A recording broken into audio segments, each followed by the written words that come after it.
সংক্ষিপ্তভাবে আজকের খুতবা প্রদান করা হবে নাজি ফেরকার বৈশিষ্ট্য, ফেরকায়ে নাজিয়া তথা মুক্তিপ্রাপ্ত দল।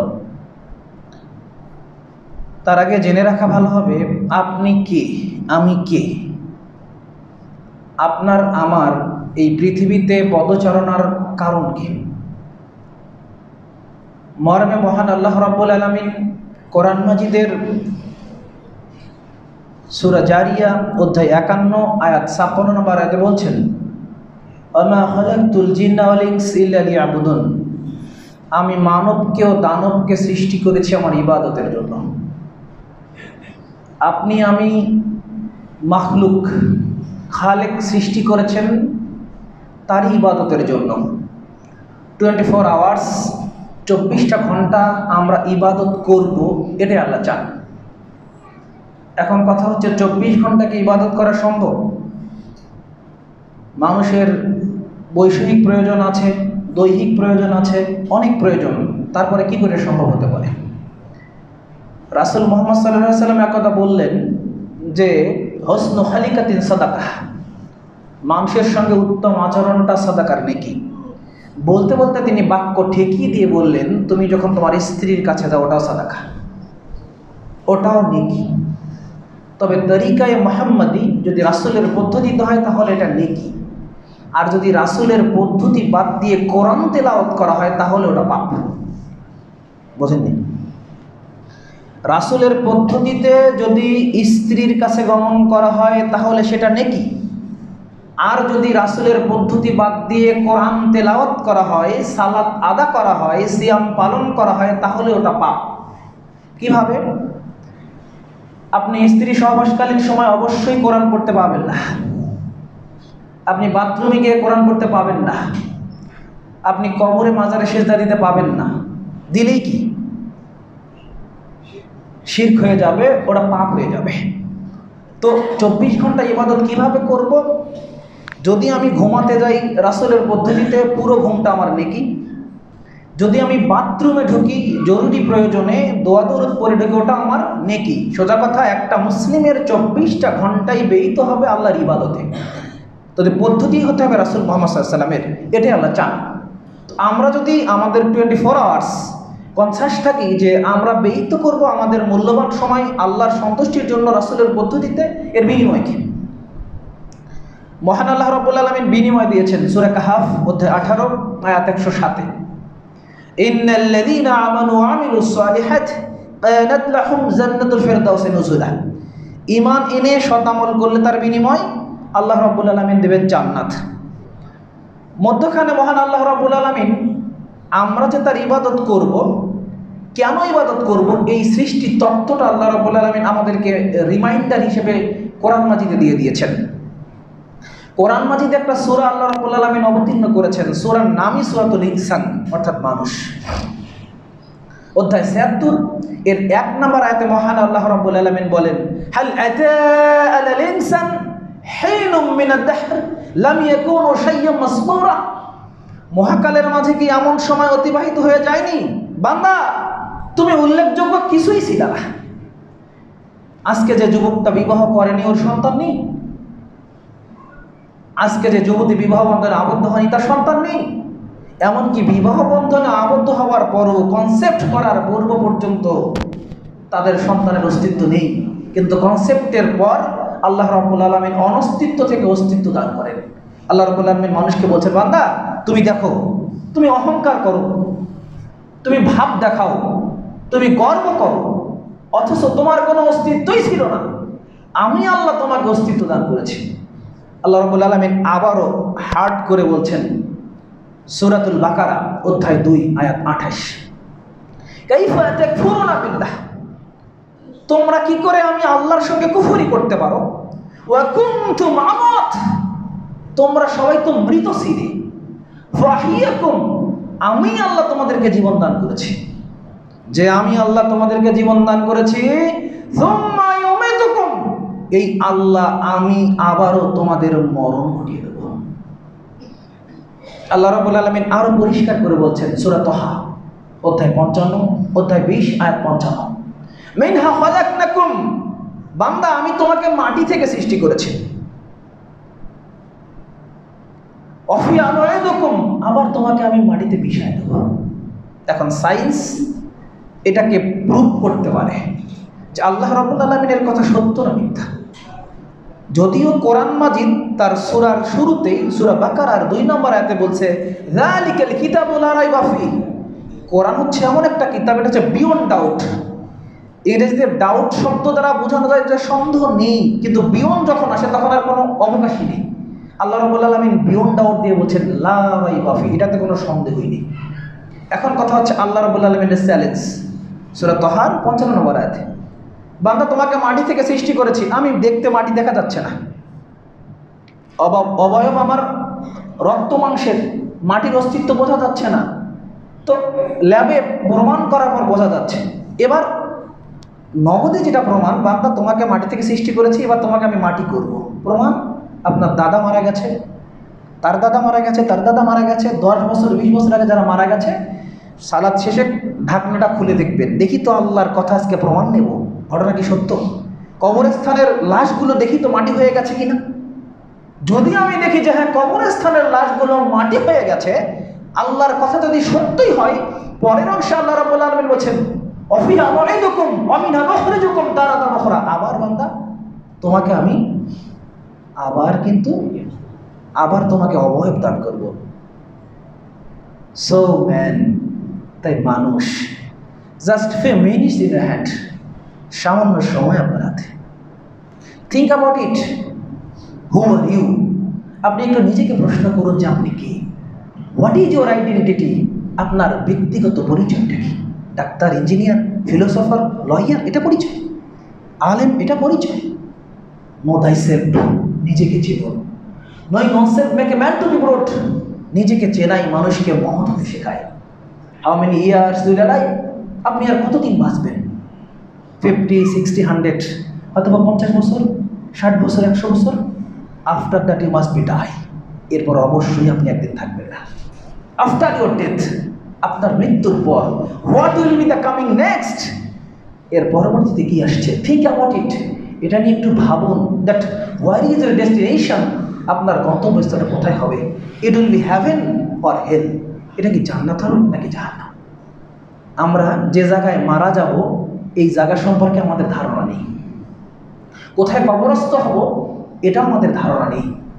অনেক লোক তো এমন দেখা যায় যে বাড়িতে জায়গা রাখে সাইডে, যে আমাকে এখানে মাটি দিও, সে চলে যায় বিদেশ, ওখান থেকে আর ফেরত আসে না, হয়তোবা গুম হয়ে যায়, হয়তোবা তার অস্তিত্ব পাওয়া যায় না।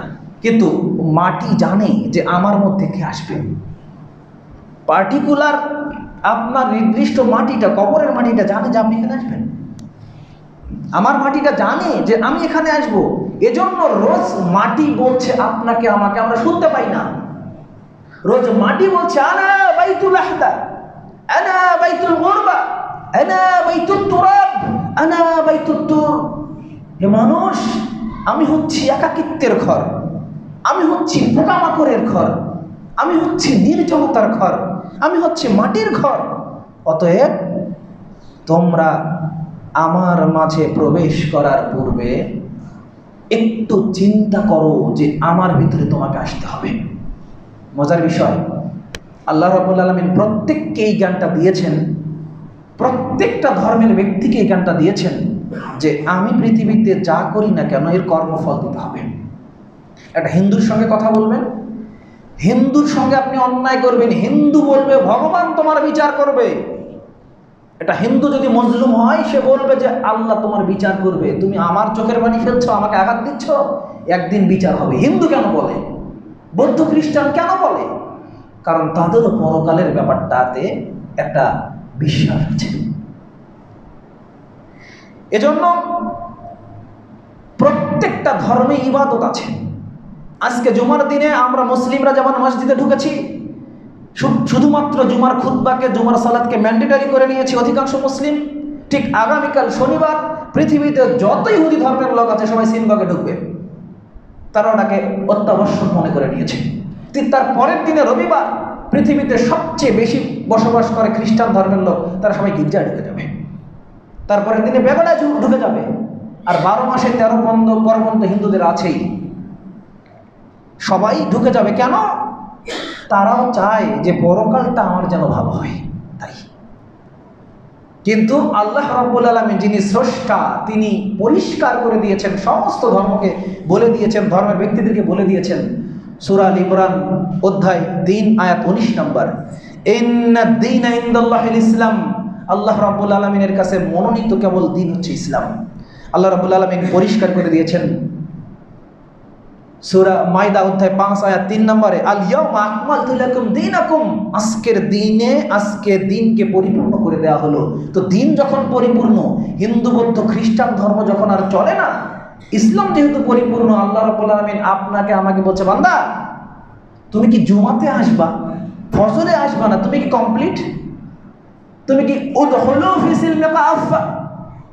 সূরা বাকারা অধ্যায় 2 আয়াত 208 নম্বরে আল্লাহ বলছেন, ইয়া আইয়ুহাল্লাযীনা আমানু উদখুলু ফি সিলমি কাফা, হে ঈমানদারেরা তোমরা ইসলামের ভিতরে পরিপূর্ণভাবে প্রবেশ করো। ওয়ালা তাত্তাবিউ খুতুওয়াতিশ শায়াতিন, খবরদার শয়তানের পথকে অনুসরণ করো না।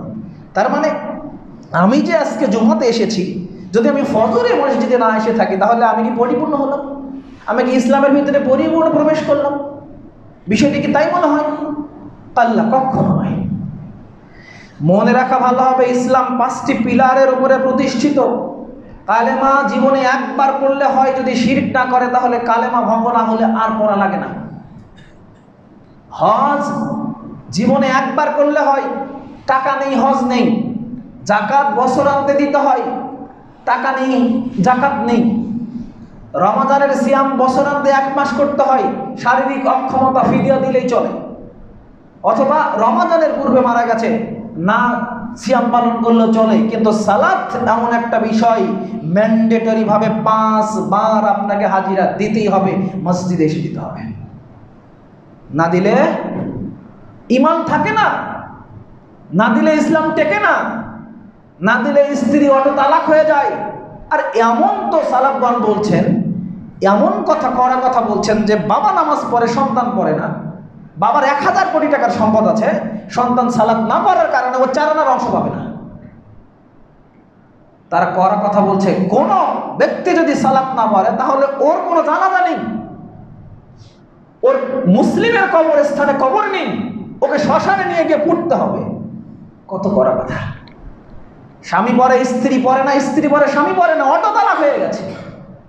কত কড়া কথা সালাত সম্পর্কে বলেছেন। এত কড়া কথা অন্য কোনো ইবাদতের ব্যাপারে বলেনি। আর আমি নিজে মুসলিম দাবি করছি, আমি জুমাতে তো এসেছি কিন্তু ফজরে আমি নেই। আবার আমি জুমাতে এসেছি, আসরে আমাকে পাওয়া যাবে না। হয়তোবা আমি বন্ধুদের আড্ডায়, হয়তোবা ব্যবসায় মশগুল, অথবা আমি ইত্যাদি ইত্যাদি কর্মে ব্যস্ত, আমি আমার দেখে ব্যস্ততা। আর যুবকদেরকে বললেই বলে কি যে আমার প্যান্টটা ঠিক নেই। লা হাওলা ওয়ালা কুওয়াতা ইল্লা বিল্লাহ। এর প্যান্ট কখনো ঠিক হয় না। সম্মানিত উপস্থিতি, দেখুন মহান আল্লাহ রাব্বুল আলামিন তো বলছেন যে তুমি ইসলামের ভিতরে পরিপূর্ণভাবে প্রবেশ করো।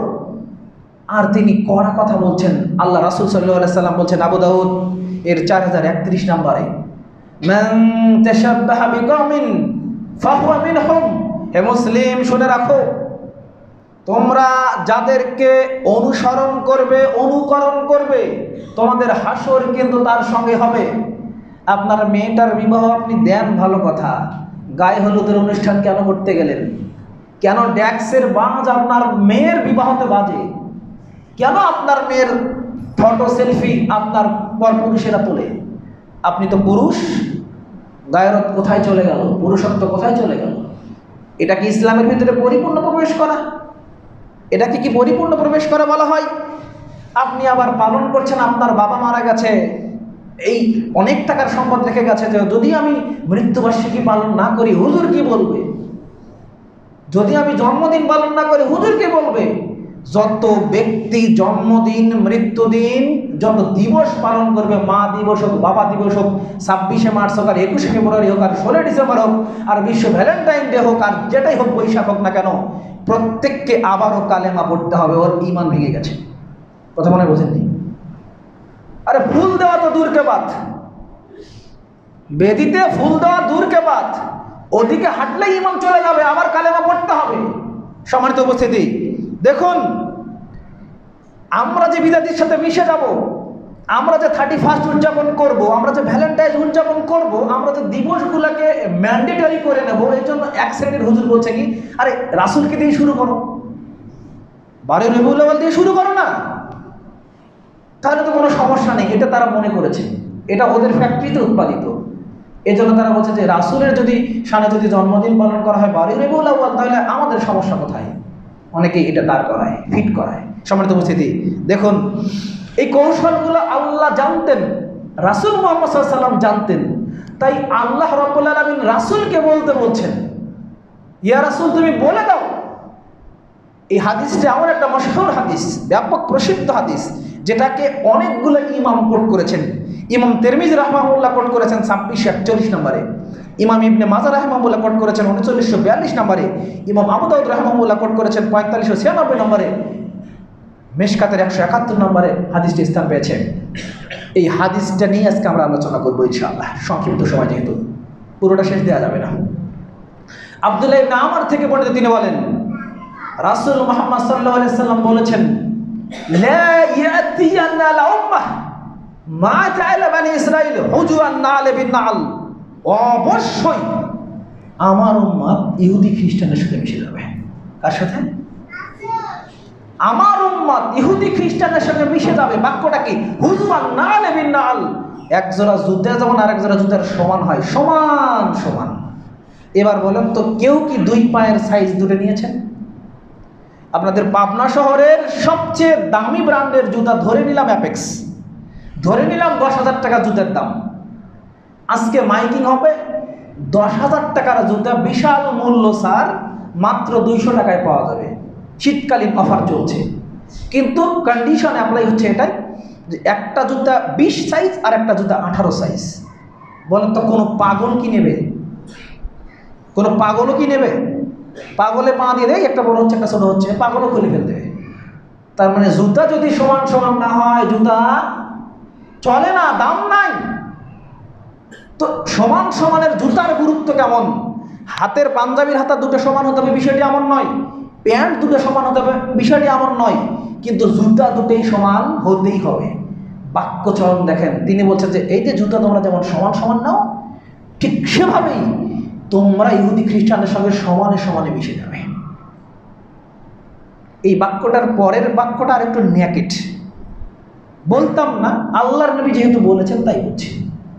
তিনি বলছেন হাত্তা, এমনকি ইন কানা মিনহুম আতা উম্মাতান আলানিয়া লাকানা মিন উম্মতি মা ইয়াসনু যালিক, এমনকি ইহুদি খ্রিস্টানদের কেউ যদি নিজের মায়ের সঙ্গে ব্যভিচারে লিপ্ত হয়, আমার উম্মতেরও অনেক কুলাঙ্গার নিজের মায়ের সঙ্গে ব্যভিচারে লিপ্ত হবে। আচ্ছা, আল্লাহর নবী যে কথা বলেছেন, যদিও শুনতে নেকেট, কিন্তু এটা কি প্রয়োজনীয়তা আছে না নেই? আচ্ছা, ইহুদি খ্রিস্টানরা কি আসলেই মায়ের সঙ্গে অন্যায় লিপ্ত হয়? হ্যাঁ, হয়। আপনি নেটে সার্চ দেন, পশ্চিমা কান্ট্রিগুলোতে তারা অ্যালকোহলিস্ট, তারা মদ পান করে, আর মদ পান করলে মস্তিষ্ক বিকৃত হয়ে যায়, তারা মা মেয়ে বুঝতে পারে না, যেটাকে বাংলায় বলে ওয়াজাসার। এটাতে তারা লিপ্ত। এটাতে তারা যদি লিপ্ত হয়, আমরা কি মুসলিমরাও কি এটাতে লিপ্ত? জি, আমরা মুসলিমরা এটাতে সরাসরি লিপ্ত এমন প্রমাণ পাওয়া যায় না যে মায়ের সঙ্গে অন্যায় লিপ্ত, কিন্তু এমন তো পাওয়া যায় যে সৎ মায়ের সঙ্গে অন্যায় লিপ্ত। আপনার পাবনা শহরের তো নিউজ, ওই বাবার বয়স ছিল 60 বছর, 30 বছরের একটা সুন্দরী মেয়েকে বিবাহ করেছে, ছেলের বয়স 35, ওকে নিয়ে চলে গেছে ঢাকায়। এমন নিউজ তো পাওয়া যায় নাকি যায় না? সৎ মাকে নিয়ে যায়, এরকম নিউজ পাওয়া যায় না? অ্যাভেলেবেল, অ্যাভেলেবেল, সৎ মাকে নিয়ে চলে যাচ্ছে, অ্যাভেলেবেল নিউজ। এটা তো পাওয়াই যাচ্ছে। আমরা আরো পরে আসছি কিভাবে কিভাবে মায়ের সঙ্গে অন্যায় লিপ্ত হয় মানুষ, হচ্ছে, এটা আমরা পরে আসছি। এবার আমরা হাদিসটাকে এখানে একটু ফুল স্টপ দেব আপাতত, দিয়ে আমরা এর ব্যাখ্যাটা নেব যে আসলেই ইহুদি খ্রিস্টানদের সঙ্গে আমরা কি এইভাবেই মিশে গেছি? আল্লাহ নবী যেভাবে বলছেন, তিনি যেভাবে বলছেন জুতার যে সমান সমান হয়ে যাবে, তিনি যেভাবে বলছেন যে মায়ের সঙ্গে অন্যায় লিপ্ত হলে আমরা অন্যায় লিপ্ত হবো সমান সমান, সব বিষয়ে কি? যে একটু দেখি, আমরা প্রথমে আমরা ধর্মের দিকে মূল্যায়ন করি যে ধর্মীয় দিকটা ইহুদি খ্রিস্টানদের কেমন আর আমাদের কেমন। একটু এদিকে মনোযোগ দেবেন। ইহুদি খ্রিস্টানদের ধর্ম আমরা দেখব আর আমাদের ধর্মকে মূল্যায়ন করার চেষ্টা করব।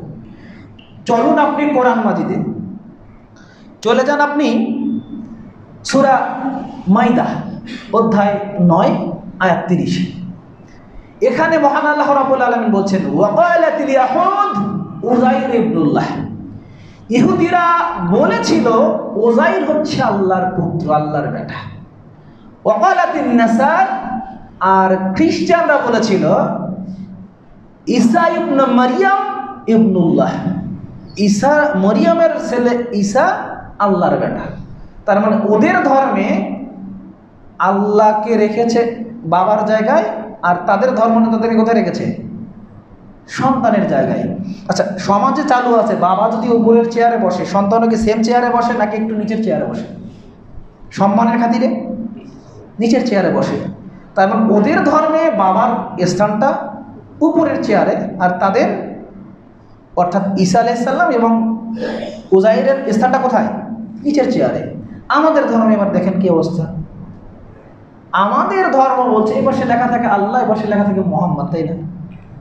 তার মানে কি আল্লাহ আল্লাহ, মোহাম্মদ মোহাম্মদই আল্লাহ। বলছে কি আসমানে যিনি ছিলেন আহাদ, জমিনে তিনি নামিয়ে আসিলেন আহমাদ হয়ে। আবার তার হাদিস ফিট করেছেন, আউয়ালু মা খালাকাল্লাহু নূরি, সর্বপ্রথম আল্লাহ আমার নূরকে সৃষ্টি করেছেন। ওয়াকুল্লু খালাইকি মিনান নূর, আর সমস্ত কিছুই আমার নূর থেকে। আনা নূরিল্লাহ, আমি নিজেই আল্লাহর নূর, মানে আমি নিজে আল্লাহর আসনে চলে গেলাম। এটা কে বলছে? এটা কে বলছে? মুসলমান। তার মানে ওদের ধর্ম অনুযায়ী স্রষ্টার আসন থেকে তাদের ধর্মের তাদের একটু নিচের আসন। আর আমাদের কি বলছে? আসমানে যিনি আহাদ ছিলেন তিনি জমিনে আহমদ, মানে সমান, কোনো আর পার্থক্য নেই। 63 দিন ব্যাপী দেশে মিলাদুন নবী উদযাপিত হয়, 63 দিন ব্যাপী। প্রত্যেকেরই এই আকীদা, প্রত্যেকেরই এই আকীদা। কি আকীদা? ইহুদি খ্রিস্টানরা বলে Uzair and Isa son of God, Uzair আর ঈসা হচ্ছে গডের পুত্র। আর আমরা বলি Muhammad light of God, Muhammad কি? আল্লাহর আলো। আলো মানে কি? নিজেই। আলো মানে বোঝেননি? নিজেই। মাআজাল্লাহ। এজন্য তো এদেশে দ্বিতীয় বৃহত্তম ধর্ম হচ্ছে হিন্দু। হিন্দুরা নিয়েছে মাকে, তারা মা কালী, মা দুর্গা, মা সরস্বতী, মা ভগবতী, এদের উপরেই তারা নির্ভরশীল। আর অধিকাংশ মুসলিম এই আকীদা হওয়ার কারণেই তারা নিয়েছে বাবাকে। খাজা বাবা, গাজা বাবা, ল্যাংড়া বাবা, আফিম বাবা, ভণ্ড বাবা, শিকল বাবা, দড়ি বাবা, তেনা বাবা। শোনেনি বাবার কথা? বাবা। এখন কথা হচ্ছে যে জওহরলাল নেহরুর নাম শুনেছেন আপনারা? ভারতের বিখ্যাত পণ্ডিত এবং রাজনীতিবিদ। তিনি একবার আজমির এসেছিলেন, আজমির শরীফ। তিনি আজমির এসে পরিদর্শন করলেন যে মুসলিমরা আজমিরে কথিত পীরের কবরের উপরে সেজদা দিচ্ছে, সালাতের মতো করে সালাত পড়ছে।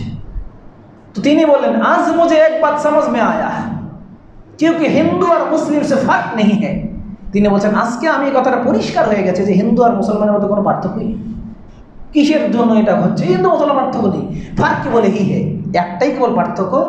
হিন্দু পূজা করতে খুদ সে বানাকার, সে নিজের হাত দিয়ে তৈরি করে পূজা করে, আর মুসলিম পূজা করতে মাটি কান্দা রাখার, মাটির নিচে রাখার পরে পূজা করে। এটি পার্থক্য, আর কোনো পার্থক্য নেই। আমাদের দেশের জাতীয় কবি কাজী নজরুল ইসলামের জন্য কলম ধরেছিলেন। তিনি লিখেছিলেন তাওহীদের হায় চিরসেবক, ভুলিয়া গিয়াছ সে তাকবীর, দুর্গা নামের কাছাকাছি প্রায় দরগাতে গিয়ে লুটাই শিব।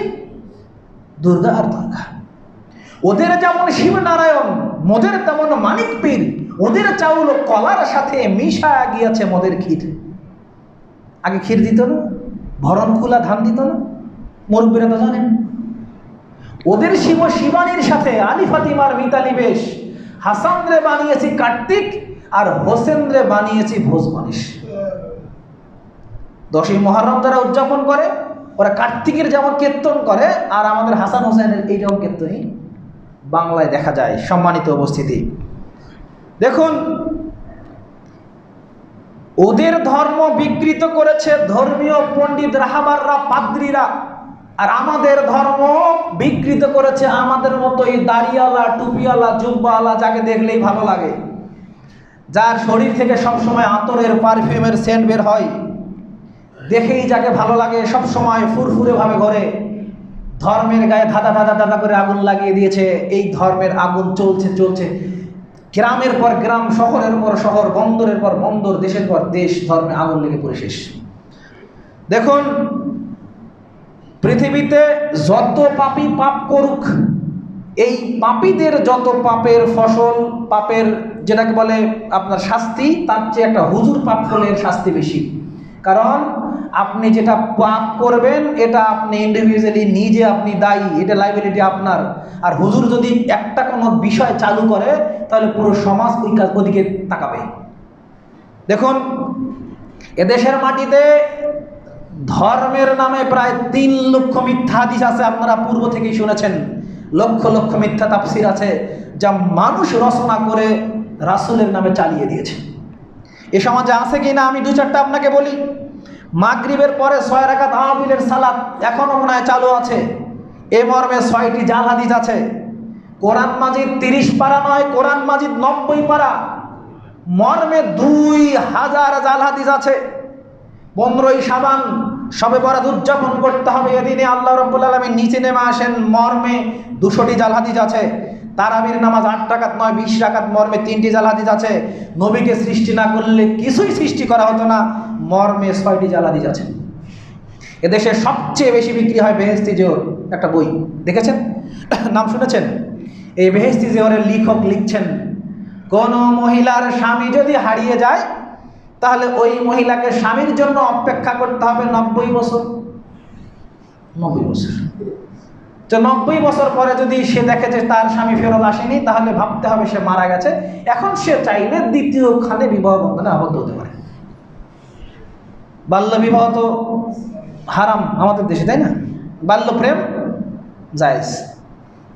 তো বাল্য বিবাহ যদি হারাম হয়, তা আমাদের দেশে প্রথা অনুযায়ী 18 বছরে মেয়ের বিবাহ হলো, স্বামী হারিয়ে গেল 19 বছরে, 90 বছর, 101 বছর, কত 111 বছর বয়স হচ্ছে মনে হয়। তো 111 বছর বয়সে গিয়ে বোধোদয় হবে যে তার স্বামী মারা গেছে। এখন 112 বছরে গিয়ে বিবাহ বন্ধন চলছে, লেখকের লেখা চলছে। মকসুদুল মুমিনিন নামে একটা ব্যাপক, মানে স্টেশনে পাবেন, লঞ্চে পাবেন, ঘাটে পাবেন, মাঠে পাবেন, বাজারে পাবেন, বন্দরে পাবেন, মানুষ ঘাড়ে করে নিয়ে বিক্রি করে। জনগণ এটাকেই মনে করে ধর্মগ্রন্থ। এটাতে শিরোনামের লেখক লিখছেন যে এই অংশটা অবিবাহিত ছেলে মেয়েদের জন্য পড়া নিষেধ। অবিবাহিত ছেলে মেয়ের হাতে যখনই যাচ্ছে, কিরে এটা লেখা কেন নিষেধ, এটি একে বলতে হয়। নিষিদ্ধ জিনিসের মধ্যে আকর্ষণ বেশি। তো কি লেখা? ওখানে লেখা আছে যে যদি সূর্যগ্রহণ হয় তাহলে সে সময় স্ত্রীর কাছে যাওয়া যাবে না, চন্দ্রগ্রহণ হলে যাওয়া যাবে না, অমাবস্যায় যাওয়া যাবে না, গেলে কি হবে? প্রতিবন্ধী হবে। তো লেখক যে লিখছেন, একটা তো হিতাহিত জ্ঞান থাকতে হবে যে এটা আমি কোথা থেকে কোট করলাম। এভাবে যদি বলতে ধরি তাহলে তো আমাদের খুববার সময় সাথ দেবে না। সম্মানিত উপস্থিতি, এই যে আপনাদের এলাকায় কি বরফ বিক্রি হয়? শহর অঞ্চলে বরফ বিক্রি হয় না, লবণ বিক্রি হয়। আগে গ্রাম অঞ্চলে লবণ বিক্রি হতো না, যে লোহার ওজনে লবণ, জুতার ওজনে লবণ। ওই লবণ বিক্রি আমাদের এলাকাতে এখনও হয়, লবণ কম হয়, তবে এখন বরফ বিক্রি হয় অথবা হরেক মাল বিক্রি হয়। তো ওরা এগুলো আগের অনেক পুরাতন এগুলো ওয়াজ পায়, ওয়াজ বোঝেন তো? ওয়াজগুলোতে তারা বলছে যে ফাতেমা কান দিয়া কয় আজ বুঝি হোসাইন কারবালাতে শহীদ হয়। ফাতেমা আর তার সন্তান হোসাইনের মৃত্যুর ব্যবধান 49 বছর। কিভাবে মা কেঁদে বলতে পারে যে আমার সন্তান আজকে কারবালাতে শহীদ হচ্ছে? সম্মানিত উপস্থিতি, এভাবেই চলছে। আর যদি আমরা ধর্মকে এখানে থামিয়ে দিই সময়ের কারণে, আমরা ধর্মের আরও অনেক আলোচনার বিষয় ছিল। ওই আপনার ইহুদি খ্রিস্টানরা এখনও জান্নাতের সার্টিফিকেট বিক্রি করে কি না? ইহুদি খ্রিস্টানরা জান্নাতের সার্টিফিকেট, তাদের পোপরা জান্নাতের সার্টিফিকেট বিক্রি করে, হ্যাভেনের সার্টিফিকেট বিক্রি করে, যে তুমি যত পাপ করেছো সমস্যা নেই, রবিবারে তুমি শুধু গির্জায় আসো আর এই টাকা দিয়ে সার্টিফিকেটটা কিনে নাও, কোথায়? তুমি হ্যাভেনে চলে যাবা। আর আমাদের দেশে এখন কিছু লোক পাওয়া যায় যে একটা ভোট দিলেই জান্নাতের সার্টিফিকেট, শুধু একটা ভোট দিলেই জান্নাতের সার্টিফিকেট পাওয়া যাচ্ছে। সম্মানিত উপস্থিতি, এবার আমরা একটু 2 নম্বর যে হাদিসের অংশটা, আমরা রাজনীতির দিকে একটু তাকাই। আমরা কিন্তু কোথায় আছি মনে আছে? আমরা ইহুদি খ্রিস্টানদের সঙ্গে মিশে গেছি। তো ধর্মের দিক থেকে কি বোঝা গেল? Equal, clear? আপনি হেলান দিয়ে নেবেন একটু উঠে। ধর্মকে ওদের মতো মনে হচ্ছে না? ওদের যেমন ফ্যাক্টরিতে বানানো হয়, আমাদের ফ্যাক্টরিতে বানানো ধর্ম চলছে। এবার আমরা একটু রাজনীতিতে তাকাই। আমাদের দেশে এমন রাজনীতি চলছে যে যেখান থেকে 16 বছরে 93 বিলিয়ন মার্কিন ডলার টাকা বিদেশে পাচার হয়, 18,00,000 কোটি টাকা। এটা আমাদের রাজনীতির প্রোডাক্ট। কথা মানে বোঝেননি? এবার বলেন তো, পাশের দেশ ইন্ডিয়া, সেখান থেকে কি বাংলাদেশে কোনো টাকা পাচার হয়ে জীবনে এসেছিল? ইউরোপ থেকে এসেছিল? আমেরিকা থেকে এসেছিল? কানাডা থেকে এসেছিল? তাহলে আমরা রাজনীতি করি টাকা পাচার করার জন্য, আর ওরা রাজনীতি করে অন্য দেশের টাকা পাচারের টাকা রাখার জন্য। কথা মানে বোঝেননি? এটা হচ্ছে রাজনীতি। আর দেখুন আমেরিকার দিকে তাকান, আপনারা যাকে মডেল মনে করছেন রাজনীতির ক্ষেত্রে যে আপনারা ডেমোক্রেটিক ওয়েতে আগাবেন, তো ওটা কি আমেরিকা? তারা কি বলছে? Democracy is the government by the people, of the people, for the people. তো ওরা ওভাবেই চলছে। এরপরেও ওরা কি করছে? ওরা এখন পর্যন্ত ওদের দেশের নারীকে নেত্রী হিসাবে আনেনি। এনেছে? হিলারি হয়ে যায় না এর আগের বার? তো কে বাধা দিল? ওদের দেশে সব ভোটারের ভোটের মর্যাদা কিন্তু এক না। সিনেটের মর্যাদা আলাদা, ইলেকট্রালের আলাদা, পাওয়ার আলাদা, ভোটের পাওয়ার আমাদের আলাদা। আর আমাদের রাজধানীর মর্যাদা যা, চাকরানির মর্যাদা তাই। মনে হয় বোঝেননি? আপনার এই মসজিদে আব্দুল লতিফ ভাই 25 বছর থেকে আছেন, তাকে আপনারা চেনেন। তো তেনার এবার ওই আপনাদের পৌরসভায় নির্বাচন, তেনার খুবই ইচ্ছা যে তিনি ওয়ার্ডে কাউন্সিল হিসেবে দাঁড়াবেন। আপনারা তাকে চেনেন, ভালো মানুষ, সজ্জন ব্যক্তি। তিনি ভোটে দাঁড়িয়েছেন, আপনাদেরকে চাচ্ছেন যে আমি 15 বছর আপনাদের খেদমত করলাম, আমাকে ভোট দিয়ে। ভোট দিলে কি হবে? এই কাঁচা রাস্তাগুলো ফাঁকা করে দেবো, আর এই কাজগুলো করব। বিশ্বাস করুন, আমি 1 টাকা রিলিফ মারবো না। তিনি সত্যিকার তো মারবেনও না। আর এই ওয়ার্ডেরই একজন ব্যক্তি যে রাতের বেলা করে একটু রাস্তায় হেলে দুলে হাঁটে, বোঝেন তো? হেলে দুলে হাঁটা বোঝেন তো? পিলারে গিয়ে পিলার সোজা করতে ধরে, ওই ব্যক্তি ভোটে দাঁড়াইছে। এখন ভোটের আগের রাতে তো ইনি তো এনার বক্তব্য শেষ করে দিয়েছেন। এবার ওই ব্যক্তি বলছে যে দেখো, আমি কিন্তু রাতে রাতে হাঁটি, আর আমার গ্যাংস্টার তো আছে, এটা তোমরা ভালো করে জানো। যদি আমি এবার নির্বাচিত হতে পারি, তোমাদের এলাকায় আমি নিরাপত্তা দেব। যদি নির্বাচিত না হতে পারি, হুজুরকে নির্বাচিত করো, তাহলে তোমাদের সন্তান সন্ততি, তোমাদের ব্যবসা বাণিজ্য যা আছে সবগুলোই ভালো করে পাহারা দিও। এবার বলেন তো, পরের দিন ভোট কে পাবে? কে পাবে? আব্দুল লতিফ ভোট পাবে, গাঁজাখোর ভোট পাবে, সন্ত্রাসী ভোট পাবে। কারণ ও তো ভয় আছে, জানের ভয় আছে যে না জানি রাতের বেলায় মেরে দেয় না কি করে, না বাবা একই ভোটটা দিই। এটা হচ্ছে গণতন্ত্র। এটা কি? এটা হচ্ছে গণতন্ত্র। এটা হচ্ছে মূর্খের শাসন। সম্মানিত উপস্থিতি, যেখানে রাজরানী আর চাকরানির মর্যাদা সমান, যেখানে আলেমের আর মেথরের মর্যাদা সমান, এটা কি করে সমাজ ইনসাফ প্রতিষ্ঠা করতে পারে? সম্মানিত উপস্থিতি, অথচ এদেশের সবচেয়ে বৃহৎ ধর্মীয় একটা দল দাঁড়ে দাঁড়ে যাচ্ছে আর বলছে এই পদ্ধতিতে আমাদেরকে শুধু একটা ভোট দাও, এই ভোটটা আমাকে দেওয়া নয়, এই ভোট দেওয়া মানে জান্নাতের সার্টিফিকেট পাওয়া। রাজনীতিকেই তারা ধর্ম মনে করেছে। রাজনীতি ধর্ম কত বড় ভয়ঙ্কর কথা। পূজা আর রোজা যদি এক হয়, পূজা আর রোজা যদি এক হয়, পূজা আর রোজা যদি এক হয়, তাহলে হিন্দুও তো জান্নাতে যাবে। ভোট দিলে যদি জান্নাত পাওয়া যায়, তো আপনি ভোট ওই মার্কায় দিলে যদি জান্নাত পান, তো হিন্দু যদি ওই মার্কায় ভোট দেয়, ওর অপরাধ কেউ জান্নাত কেন যাবে না? কথা মানে বোঝেননি? কথা ক্লিয়ার? তো আমাদের তাহলে রাজনীতি কি? মাইট ইজ রাইট, জোর যার মূল লোক তার। এবার আমি আপনাকে যেটা বোঝাচ্ছি হাদিসের অংশ থেকে, বলেন তো ইউরোপ আমেরিকার রাজনীতি ভালো না আমাদের রাজনীতি ভালো? কোনদের রাজনীতি ভালো? ওদেরটাই ভালো। তার মানে ইহুদি খ্রিস্টানদের রাজনীতি মিশে গেছে। আমরা হুজুর না আলে বিন্নাল, ওরাই বেটার। ওরাই কি বেটার? আচ্ছা, এবার যদি আমরা অর্থনীতির দিকে তাকাই একটু, অর্থনীতিটা কেমন আমাদের? ইউরোপ আমেরিকার চেয়ে কি ভালো? ইউরোপ আমেরিকার অর্থনীতি চেয়ে আমাদের অর্থনীতি কি ভালো? ভালো নয়, দুর্বল। আচ্ছা, দুর্বল কেন? কারণ অর্থনীতির উপরে 10টি বই যদি থাকে, তাহলে 9টি বই ওদের, স্পেশালি 9টি বই ইহুদিদের লেখা। আপনাকে যে কোনোভাবে হোক, যে কোনো মূল্যে হোক, আপনাকে হারামখোর বানাবেই। এটাই তাদের কমিটমেন্ট, আপনাকে হারামখোর বানাবেই। কারণ তারা জানে যে মুসলিম যদি হারামখোর হয়, এর মেরুদণ্ড কখনো সোজা হবে না। এর মেরুদণ্ড সোজা রাখার একটা মাধ্যম হচ্ছে হালাল রুজি। আর মুসলিমকে কিভাবে হারামখোর বানানো যায় এটা হচ্ছে তাদের অবস্থা। আর পুরো পৃথিবীর অর্থ ব্যবস্থাকে সূচে নেওয়ার জন্য ওদের কাছেই রাখতে হবে। ডলারিক সিস্টেমটা ওদের, সব কিছুই ওদের। আপনি বাধ্য তাদের বিষয়ে তাদের দিকে ঝুঁকে যেতে। সম্মানিত উপস্থিতি, এবার আপনি দেখুন অর্থনীতি নিয়ে ইসলাম যে করারোপ করেছে, পৃথিবীর অন্য কোনো ধর্ম কি এরকম করারোপ করেছে? পার্টিকুলারলি আমাদের মুসলিমদের দৈন্য দশা কেন? ফাইন্যান্সিয়াল কারণে। আমরা গরিব মানুষ, তাই না? মদিনায় যদি মাত্র 10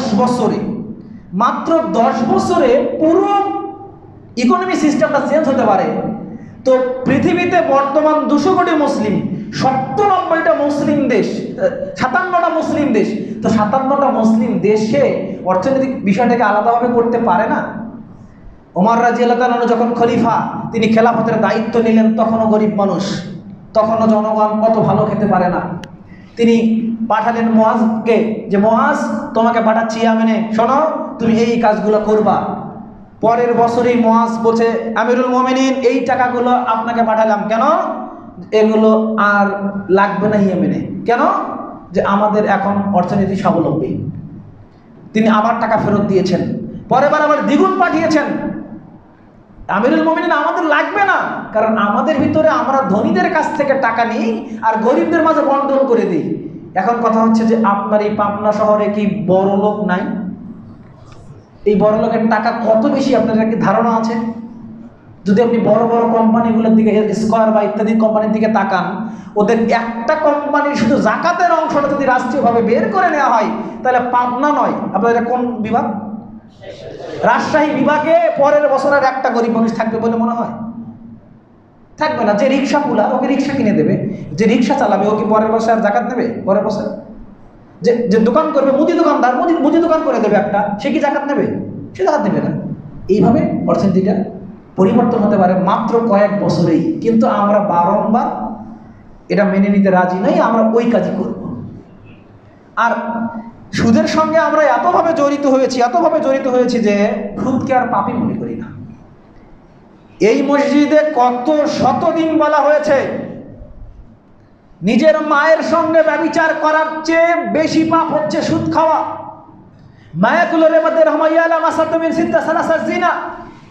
এক টাকা সুদের পাপ 36 বার ব্যভিচার করার চেয়ে বেশি খারাপ। সুদের 70টি স্তর, সর্বনিম্ন স্তর নিজের মায়ের সঙ্গে অন্যায় লিপ্ত হওয়া। এই বক্তব্য কানে ঢুকতে এই পাশে ঢোকার বেশি হয়ে যায়। তারপরেও কি মসজিদের মুসল্লিরা সুদ ছেড়েছে? ব্যাংকিং সিস্টেম ছেড়েছে? সিসি লোন ছেড়েছে? এনজিও ছেড়েছে? ছাড়েনি। কারণ ভিতরে এগুলো তো ঢুকি না। এগুলো কি হুজুরের কাজ, হুজুরের মতো করে হুজুর বলে দেবে, হুজুর বলে দিয়ে যাওয়া শেষ, আমি আমার গতিতে আবারও ব্যাক করব। সম্মানিত উপস্থিতি, দেখুন এটা গেল আপনার অর্থনীতির বিষয়টা। যদি আমরা শিক্ষা ও সংস্কৃতির দিকে তাকাই, তাহলে আমরা দেখতে পারি শিক্ষা ও সংস্কৃতিটা কেমন। ওদের চেয়ে কি ভালো না খারাপ? ওরাই LGBTQ নিষিদ্ধ করেনি? আমেরিকায় LGBTQ নিষিদ্ধ করেনি, হোমোসেক্সুয়ালিটি, আর আমাদের দেশে প্রমোট করা হচ্ছে। তো ওদের চেয়ে আমার বেশি খারাপ। সব মিলে আপনাকে হাদিসের এই অংশে আমি এসে বলতে চাচ্ছি যেটা, তা হচ্ছে হুজুয়ান না আলে বিন নাল, জুতার সমান সমান আমরা তাদের সঙ্গে মিশে গেছি। হাদিসের পরের অংশে খুব কঠিন মেসেজ। রাসূল মুহাম্মদ সাল্লাল্লাহু আলাইহি ওয়াসাল্লাম বলেছেন, ওয়াইন্না বানি ইসরাইল তাফারাকাত আলা সাবিনা মিল্লাহ, নিশ্চয় বানি ইসরাইল বিভক্ত হয়েছিল 72 দলে। তাফতারিকু মিন উম্মতি সাবিনা মিল্লাহ, আর আমার উম্মত বিভক্ত হবে 73 দলে। কুল্লুহুম ফিন্নার, এরা সবাই জাহান্নামে যাবে। ইল্লা মিল্লাতান ওয়াহিদাতান, শুধুমাত্র একটা দল ব্যতীত। এখানে এসে রাসূল মুহাম্মদ সাল্লাল্লাহু আলাইহি ওয়াসাল্লামের সাহাবা জিজ্ঞেস, ইয়া রাসূলুল্লাহ ওয়া মান হুম, আল্লাহর রাসূল এই দলটা কারা? আপনি একটু আমাদেরকে খোলা করে বলেন তো, এই দলটার পরিচয় কি? এই দলটা কারা সেই দল যে দলটা জান্নাতে যাবে আর বাকি দলগুলো জাহান্নামে যাবে? তখন তিনি কোন দলের নাম বলেননি। তিনি বলেননি যে চিশতিয়া, কাদেরিয়া, নকশবন্দিয়া, মোজাদ্দাদিয়া, জাহামিয়া অথবা বেরলভী, দেওবন্দি, হানাফি, শাফিঈ, মালিকি, হাম্বলি, এমনকি আহলে হাদিস, এ কথাও আল্লাহ নবী সাল্লাল্লাহু আলাইহি ওয়াসাল্লাম বলেন নি। তিনি বলেছেন, মা আনা আলাইহি ওয়া আসহাবি আল-ইয়াউম, আমি এবং আমার সাহাবাগণ আজকের দিনে যার উপরে প্রতিষ্ঠিত আছি, এই দিনের উপরে যারা প্রতিষ্ঠিত থাকবে তারা সেই দল। এরা কি? তারা সেই দল। এবার এই হাদিসকে সামনে রেখে যত বিদ্বান কলম ধরেছেন, 10 লক্ষ হাদিসের হাফেজ ইমাম আহমদ বিন হাম্বল রাহিমাহুল্লাহ কলম ধরতে গিয়ে বলেছেন, এই দলটা যদি আহলে হাদিস না হয় তাহলে আমি জানি না এটা কোন দল। ইমাম বুখারী রাহিমাহুল্লাহ, ওস্তাদ আলী ইবনে মাদানী রাহিমাহুল্লাহ বলছেন, হুম আহলুল হাদিস, এরাই আহলে হাদিস। ইমাম শাফিঈ রাহিমাহুল্লাহ একই কথা বলছেন, সবাই বলছেন এরা আহলে হাদিস। এবার বলেন তো, আহলে হাদিস কি বাপ দাদার কোনো সম্পদ? আহলে হাদিস কাকে বলে? বলেন, আহলে হাদিস কাকে বলে? শুধু জোরে আমিন বললে আহলে হাদিস হওয়া যায়? বুকে হাত বাঁধলে আহলে হাদিস হওয়া যায়? রাফুল ইয়াদাইন করলে আহলে হাদিস হওয়া যায়? জোরে আমিন, বুকে হাত বাঁধা, রাফুল ইয়াদাইন করলে আহলে হাদিস হওয়া যায় না। শুনুন, এখানে ডাক্তার থাকতে পারেন, ডাক্তারের ছেলে যদি ডাক্তারি না পড়ে তাহলে তার ডাক্তারি হওয়ার কোন ডাক্তার হওয়ার সুযোগ নেই। ইঞ্জিনিয়ারের ছেলে ইঞ্জিনিয়ারিং না পড়লে ইঞ্জিনিয়ার হওয়ার সুযোগ নেই। ব্যারিস্টারের ছেলে ব্যারিস্টারি না পড়লে ব্যারিস্টার হওয়ার সুযোগ নেই। ঠিক আলেমের ছেলে যদি না পড়ে মাদ্রাসা তাহলে আলেম হওয়ার কোনো সুযোগ নেই। ঠিক সেভাবেই আহলে হাদিসের সন্তান যদি কোরআন এবং সহিহ হাদিসকে মূল্যায়ন না করে তাহলে সে আহলে হতে পাবে না। এবার সংজ্ঞা নেই আমরা অমুসলিমদের কাছ থেকে। এনসাইক্লোপিডিয়া ব্রিটানিকাতে উল্লেখ করছেন, Ahle Hadith they try to go back their first principles, they just follow private tradition, they don't follow any imam. Ahle হাদিস তারাই যারা কেবল মূলের দিকে ফিরে যেতে চায়, যারা কেবল প্রফেট সাল্লাল্লাহু আলাইহি ওয়াসাল্লামকে অনুসরণ করে, তারা কোনো ইমামকে অনুসরণ করে না। এবার আপনি কি করছেন? দাড়ি শেভ করলে আহলে হাদিস হওয়া যায় না। প্যান্টটা টাকনার নিচে পড়লে আহলে হাদিস হওয়া যায় না। বাড়িতে পর্দার ব্যবস্থা না থাকলে আহলে হাদিস হওয়া যায় না। সুদের সঙ্গে জড়িত থাকলে আহলে হাদিস হওয়া যায় না। ঘুষের সঙ্গে জড়িত থাকলে আহলে হাদিস হওয়া যায় না। সালাত ত্যাগ করলে আহলে হাদিস হওয়া যায় না। শুধুমাত্র জন্মগ্রহণ করলে আহলে হাদিস হওয়া যায়, বিষয়টি এমন নয়। আহলে হাদিস হচ্ছে প্র্যাকটিসের নাম। প্র্যাকটিসিং মুসলিমই কেবল আহলে হাদিস হতে পারে, অন্য কেউ নয়। সে পৃথিবীর যেখানেই থাক না কেন, যে প্রান্তেই থাক না কেন। এবার আমি আমার কথা বলি, আমি কিন্তু হানাফি মানুষ। কি ব্যাপার, আশ্চর্য হলেন? আমি হানাফি মানুষ। যখন আমি সালাত পড়ি, নাভির নিচে হাত বাঁধি, আমার হুজুর আমাকে শিখিয়েছে, বাবা নাভির উপরে হাত তোলা হবে না, এটা আমাদের মাযহাবে নেই। নাভির নিচেই বাঁধতে হবে। জোরে আমিন বলা যাবে না, রাফুল ইয়াদাইন করা যাবে না। কারণ রাফুল ইয়াদাইন করেছিল আল্লাহর নবী সেই সময়, যে সময় বগলের নিচে সাহাবাগণ মূর্তি রাখতেন সেই সময়। তো যখন আমি একটু বুঝলাম, কোরআন হাদিস একটু স্টাডি শুরু করে দিলাম, শুরু করার পরে আমি আমার বাবাকে প্রথম দাওয়াত দিলাম, তখন আমার বাবা রেডি করে উঠলো, আমার নিজের বাবা। এই তুমি এগুলো কি বলো? এগুলো সব মারদুদ, রহিত হয়ে গেছে। ওদের একটা চালু আছে কি শব্দ, এগুলো রহিত হয়ে গেছে, এগুলো লাগবে না, এগুলো ফিতনা ফাসাদ, এগুলো করা যাবে না।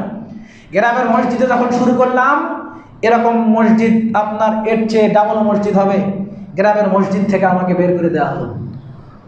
অপরাধ এটাই যে যদি নামাজ পড়তে হয় বাপদাদার পদ্ধতিতেই মসজিদে নামাজ পড়া যাবে, অন্য কোনো পদ্ধতিতে নামাজ পড়া যাবে না। এটা তাদের এস্টেট কার্ড ফয়সালা। শুধু তাই নয়, তারা কত হিংসাত্মক দেখুন। আমার পরিবারে একটা অ্যাক্সিডেন্ট ঘটে রাজশাহী কাটাখালী 2021 সালের 26শে মার্চ। আপনারা মনে হয় দেখেছেন অনেকে, ওই যে হাইস গাড়ি, একটা কালো হাইস গাড়ি একটা হানিফের সঙ্গে লেগে যায়। 26শে মার্চ 2021 রাজশাহী কাটাখালীতে রংপুর থেকে ওই হাইসটা আসে। সেখানে একই মাইক্রোতে ছিল 17 জন, একই পরিবারের 5 জন ছিল আমার পরিবারের। আমার নিজের 2 বোন ছিল, ভাগনা ছিল, ভাগ্নি ছিল, বোন জামাই ছিল। তারা অবশ্য আহলে হাদিস ছিল আলহামদুলিল্লাহ। তো অ্যাক্সিডেন্টলি তারা সেখানটাতেই মৃত্যুবরণ করে। আর আমার এলাকার লোক কি বলে যাবে, বলে যে এরা যে ধর্ম ত্যাগ করেছে, এজন্য আল্লাহর গজব পড়েছে এদের উপর। একটা অ্যাক্সিডেন্টকে নিয়েও তাদের মানে অপব্যাখ্যা। এখন অনেক লোক বলে যে ওদের ওটা তো প্রাপ্য ছিল, কারণ ধর্ম থেকে বের হলে আল্লাহ দেয় না, দেখায় না, নমুনা আল্লাহ দেখায় না, ওদেরকে আল্লাহ নমুনা দেখাইছে। ধর্ম থেকে যেহেতু বের হয়েছে এই জন্য আল্লাহ রাব্বুল আলামিন ওদেরকে কী করছে? গজব দিছে।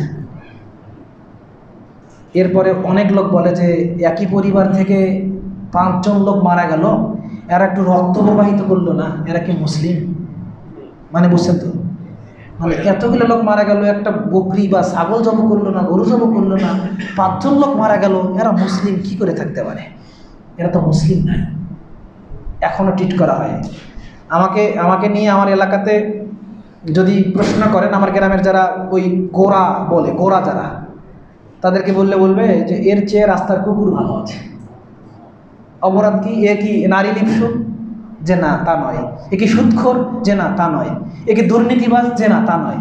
এ কি অপরাজনীতি করে? জি না, তা নয়। এ কি ঘুষ খায়? জি না, তা নয়। এ কি বড়দেরকে অপমান করে? না। এ কি ছোটদেরকে স্নেহ করে না? না, তাও নয়। তাহলে এর অপরাধ কি? এর অপরাধ একটাই, এ বাপদাদা ধর্মে চুনকালি দিয়েছে, আমাদের সমাজকে বিভক্ত করেছে, এটাই অপরাধ। আজও এটাই চিত্র, আজও এটাই চিত্র। সমাজের লোক মেনে নেবে বিষয়টি এমন নয়। তাই সম্মানিত উপস্থিতি, জন্ম হোক যথাযথ, কর্ম হোক ভালো।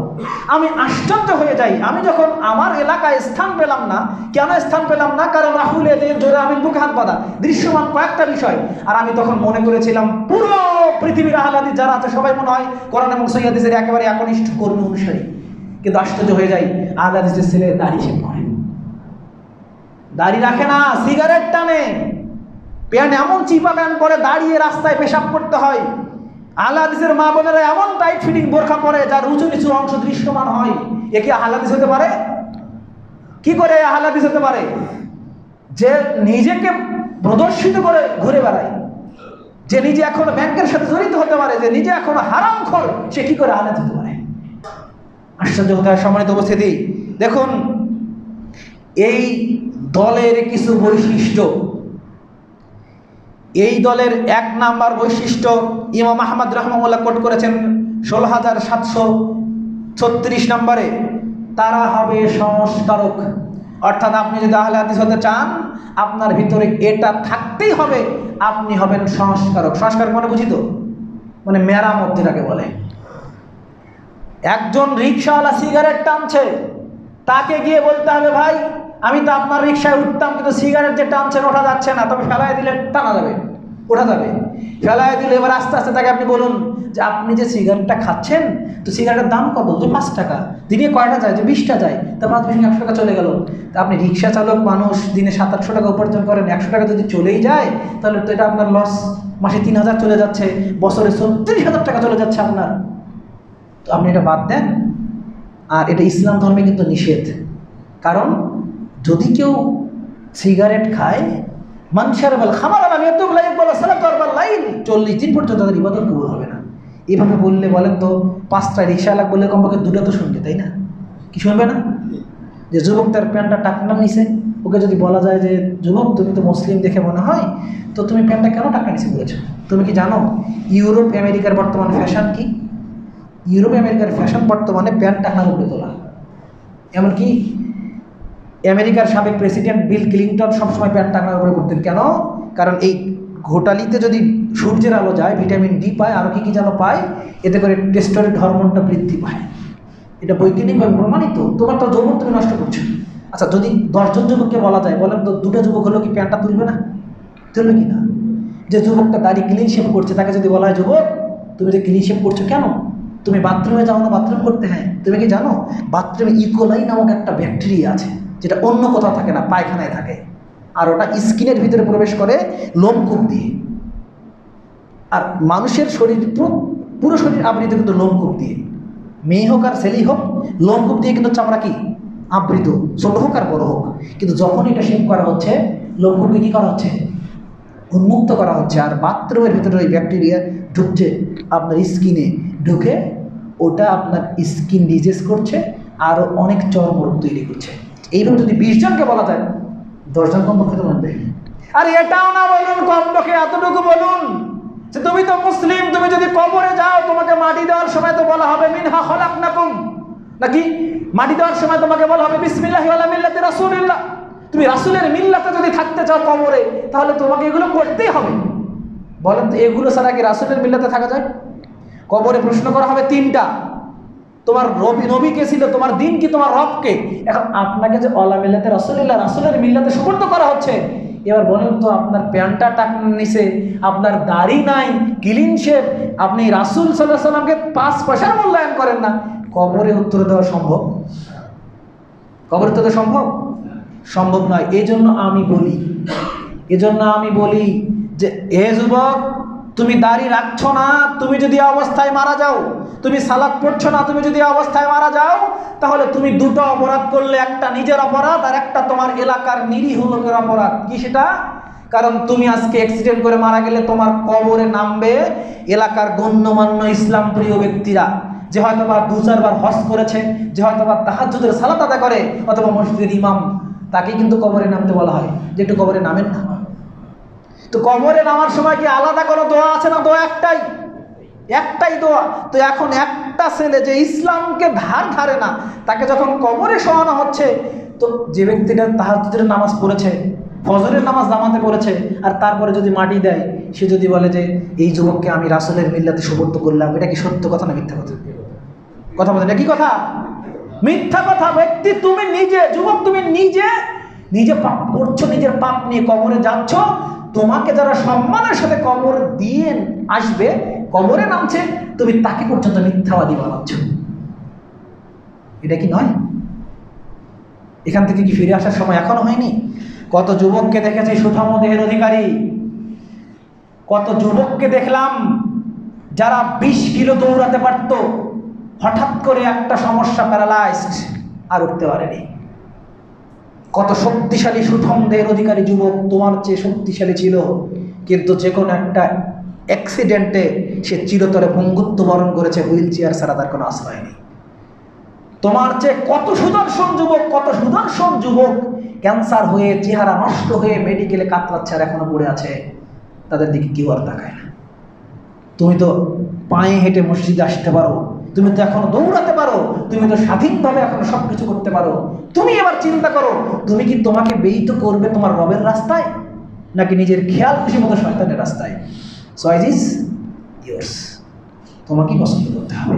যুবক, তোমার প্রতিভাটা রক্ত মহান রবের দেওয়া শ্রেষ্ঠ নিয়ামত, তোমাকে অবশ্যই তা ব্যয় করতে হবে নির্ভেজাল তাওহীদের পথে। এখানে কি কয়েকটা যুবক আমাকে কথা দিতে পারে যে আজকে থেকে দাড়িতে আর হাত দেবে না? আমি একটু হাত দেখতে চাচ্ছি কয়েকটা। যাদের দাড়ি ভাই আছে তাদের তো রাখতে হবে না। কয়েকজন যুবক যারা দাড়ি রেখে দেবে, এরকম যুবক কি কয়েকজন হাত তুলতে পারে? আলহামদুলিল্লাহ, আল্লাহ তুমি কবুল করো, আল্লাহুম্মা আমিন, আল্লাহুম্মা আমিন, আল্লাহুম্মা আমিন। দাড়িটা ছেড়ে দেবেন ইনশাআল্লাহ। ভাই, এটা আমার জন্য নয়, আমি এসেছি, আমি মেহমান হিসেবে এসেছি, আমি চলে যাব। নেক্সটে আপনারা জীবনে যদি আমাকে কোনোদিন দাওয়াত না দেন, আমি জীবনে আসতে পারবো না। কিন্তু আপনি যদি এটা রেখে দেন, এটা কি আপনি আমার উপকার করলেন নাকি আপনার নিজেরই? সমাজ বুঝে দিই। তাই আসুন নিজেকে পরিবর্তন করার চেষ্টা করি। আল্লাহ তৌফিক দিন। আল্লাহুম্মা আমিন।